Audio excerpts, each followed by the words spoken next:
This is a video on the search and destroy method. Basically, I started doing this method earlier this year in May.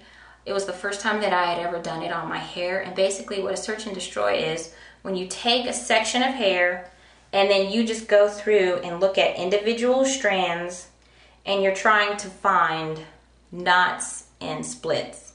Because whenever I wear my hair curly, I get crazy knots, like crazy. I trimmed my hair in February and it was just more knots than I've ever seen before. Which is why I've been stretching my hair a lot. I do a lot of braid outs, twist outs, and things like that. And this is like my second flat iron this month because I'm just like, I hate knots. I only wore my hair curly like 3 days last week, and already I've got like a bunch more knots. So this is just a video on how I do the search and destroy. I kind of just, what I'll do is I'll flat iron my hair, and since it's straight and I can see all of the ends better, I take advantage of that time, and the first few days while my hair is straight, I go ahead and section it, and I'll work on that one section, and then I'll move to the next section. And it takes me a few days before I get to the point where I feel like I've gotten most of them. So this is just a video to show you on how I do that. Okay, so first what I'm gonna do is I'm gonna take a section of hair. I think there's some back here. I kind of saw some in the mirror. So what I want to do is I want to kind of focus on this area back here. So I'm actually just going to put all my other hair up and get it out of the way. And I'll work in small sections like this. So it's not really a big section, because trying to do it with all of your hair down, it just ends up getting really frustrating, and you start to see how much hair you have, and there's just like no way you're going to be able to do it all. But if you do it in small sections, it doesn't feel like it's such a task. So like I said, what I'm looking for is knots and splits. So you know, I'll just grab like a little tiny section here. And this part is getting to the point where I can pull it around to the front and see, I can see a little split end right there. I don't know if you can see that, but it's there. So then what I'm gonna do is I'm just gonna pull on that one so I don't end up cutting a whole bunch of them. Where'd it go? There it is. So I've got a definite split on this end. I'm just going to take my scissors and clip it. And that's all you do. You just kind of go through the section. Now, I think I saw a knot. Now, for the knots, I can actually do these just sitting in front of the TV or whatever, because what I'm going to do is I can actually feel the knots. The knots, you can feel them. I mean, I can feel them when I run a comb through them. Sometimes when I do finally get to one, it's attached itself to another strand of hair, and it's like causing, you know, tangles, basically. You're getting more tangles because of the fact that there are little tiny knots. So then once I find that one and isolate it, yeah, this is the one.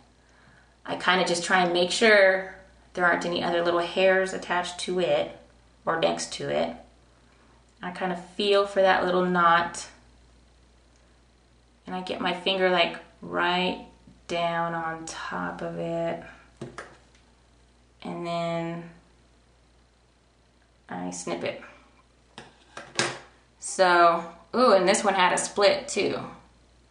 So it had a split. Well, you're not gonna be able to see this. I don't know, my camera's not that good. It's a little split and a little tiny knot. Oh, I guess you can see it.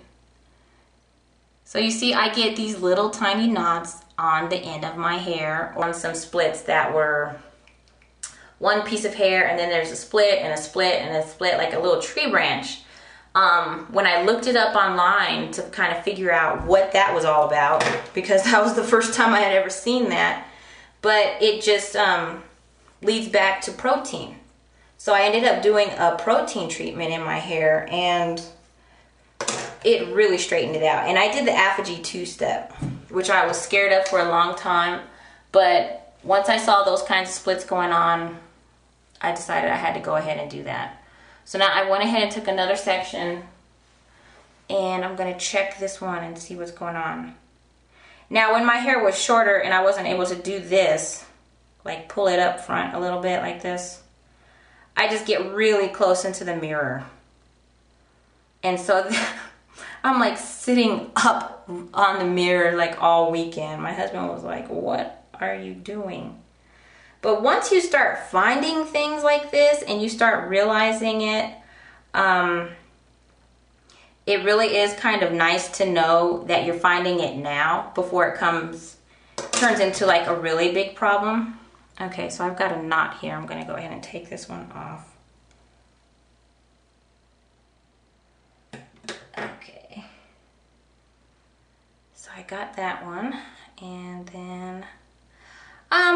then too, it's like I kind of was able to figure out that I needed that protein treatment. You know, it's like without that, without looking at my individual strands like that, I don't think I ever would have really known that for a while more. So here's another one I just found. I'll try and put it on my thumb. So there's another one. So I'm just going to take my scissors and I'm just going to clip that very end piece. So there you go. So your hair may be pretty healthy for the most part, but what you're doing is you're going in, you're getting rid of those knots that are causing you trouble every time you're detangling your hair in the shower or whatever. And you're getting rid of splits that are, you know, it's possible a split could be all the way up here. So you're getting rid of damage, but you're not taking off lots of your length. If you're natural and you really, really, really, really do not want to use heat on your hair, you can still do search and destroy method. Getting at those knots while your hair is still in its natural state is hard sometimes.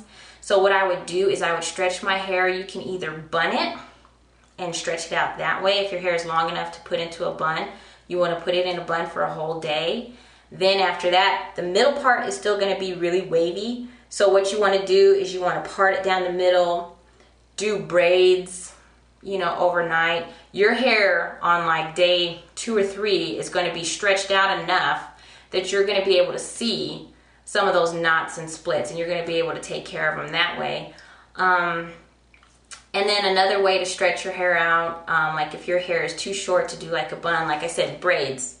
I would wet my hair, you know, after you wash it or whatever, go ahead and braid it. The braid out stretches your hair out. You can, on that second day, go ahead and braid it again. It's going to stretch out even more. And it's going to be to the point where you can start seeing where those knots are, and you can really get in there and get rid of them. You want to use scissors that are really, really sharp, because if you're using scissors that are not sharp enough, you can actually be adding splits to your hair.